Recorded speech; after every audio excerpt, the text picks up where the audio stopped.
حدیث میں آتا ہے کہ جو شخص علم کی ایک بات سیکھنے کے لیے یا دوسروں کو سکھلانے کے لیے مسجد کی طرف قدم اٹھاتا ہے، اللہ تعالیٰ اس کو قدم اٹھانے پر ایک کامل حج کا ثواب عطا فرماتے ہیں۔ ایک کامل حج کا ثواب، مسیح کی طرف قدم اٹھاوے دین کی ایک بات سیکھنے کے لیے یا دوسروں کو سکھلانے کے لیے، تو اللہ تعالیٰ ایک کامل حج کا ثواب عطا فرماتے ہیں۔ اتنی فضیلت ہے، کیونکہ میرے دوستو عزیزو، اصل میں دلوں کے پلٹنے کی جگہ مسجد ہے۔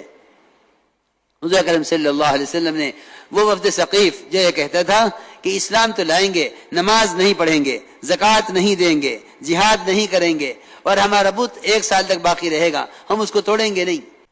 اس شرط کے ساتھ اسلام لاتے ہیں۔ آپ صلی اللہ علیہ وسلم نے ان کو مسجد میں رکھا اور صحابہ سے فرمایا کہ میں نے ان کو مسجد میں اس لیے رکھا ہے تاکہ اعمال مسجد ان کے دلوں کو اسلام کے لیے نرم کر دیں۔ جب ایک کافر کا دل مسجد کے ماحول سے اسلام کے لیے نرم ہو سکتا ہے، جب ایک کافر کا دل مسجد کے ماحول سے اسلام کے لیے نرم ہو سکتا ہے، تو ایک مسلمان کا دل مسجد کے ماحول سے دین کے لیے تیار کیسے نہیں ہو سکتا؟ اس لیے میرے دوستو بزرگو عزیزو،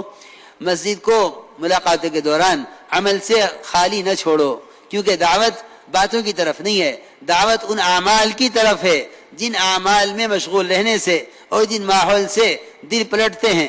آپ اندازہ کریں طفیل ابن عمر دوسی رضی اللہ تعالیٰ عنہ، وہ جب مکہ مکرمہ آئے تو قریش نے طفیل ابن عمر دوسی کو آپ صلی اللہ علیہ وسلم کی دعوت سے ڈرایا اور یہ کہا کہ طفیل نہ ان کی بات سننا نہ ان سے بات کرنا، اس لیے کہ جو ان کی بات سنتا ہے وہ ان کا ہو جاتا ہے۔ طفیل ابن عمر دوسی رضی اللہ فرماتے ہیں کہ میں نے آپ کی بات کو نہ سننے کے لیے اپنے کانوں میں روئی ٹھوس لی، کان بند کر لیے کہ کوئی آواز میرے کان میں نہ پڑے۔ فرماتے ہیں کہ اچھی طرح کان بند کر کے میں مسجد حرام میں داخل ہوا اور میں آپ کی بات سننا بھی نہیں چاہتا تھا، لیکن حرم میں داخل ہوتے ہی میں نے دیکھا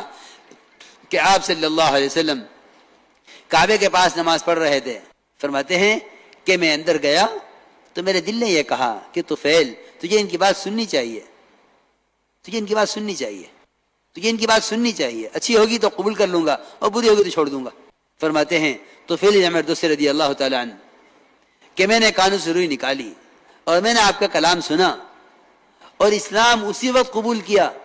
اور اتنا ہی نہیں بلکہ آپ سے کہا فوراً کہ یا رسول اللہ میری قوم میری بات مانتی ہے، میں اپنی قوم کو جا کر دعوت دوں۔ اللہ کی شان، جو کانوں میں روئی ٹھوسے ہوئے تھے مسجد سے باہر، انہوں نے مسجد میں آ کر بات سنی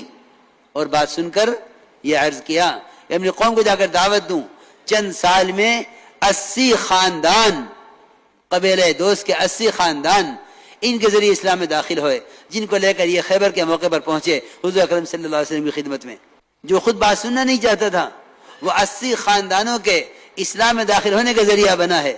میرے دوستو عزیزوں، میں تو بار بار یہ عرض کر رہا، اپنے کام کو سنت کی طرف لاؤ، اپنے کام کو سنت کی طرف لاؤ، کیونکہ سب سے بڑی سنت سنت دعوت ہے، سب سے بڑی سنت سنت دعوت ہے۔